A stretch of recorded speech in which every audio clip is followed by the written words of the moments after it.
আহা! Momo winter special, জিভে জল আনা। ঘরে বসে বসে ডিসেম্বরের দিনগুলো কিছু না খাবো কেমন হয় বলুন? যারা ঘরে থাকেন তারা টুক করে বানিয়ে নিন, ময়দা টয়দা মেখে চিকেনের একটু পুর বানিয়ে নিলে, ভেজ ননভেজ যেভাবেই হোক বানিয়ে নিলেই হলো।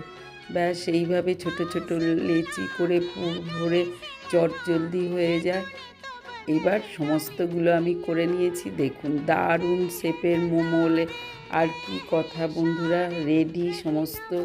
দুরকম করে করে নিয়েছি। জল গরম করে এই জালিটা বসিয়ে দিয়েছি ফুটন্ত জলে। এখন উপর থেকে টপাটপ মোমোগুলো বসিয়ে নেব। একসঙ্গে তো কতগুলো হয়ে যাবে বুঝতেই পারছেন।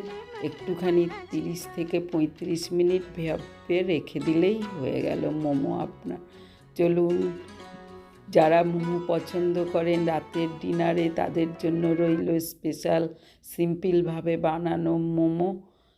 টুক করে বসিয়ে হয়ে গেছে, দেখুন কেটে দেখিয়ে দিই কি ডিলিশিয়াস। যখন তখন বানানো যায়, ভেজ ননভেজ যেভাবে খুশি বানিয়ে ফেলুন আর সস নিয়ে বসে পড়লেই হলো। আজ আসি বন্ধুরা, কেমন হয়েছে জানান। ভালো থাকুন, সঙ্গে থাকুন, করে ফেলুন ডিলিশিয়াস মোমো। দেখুন রেডি। তাহলে বন্ধুরা সস মাখিয়ে একটু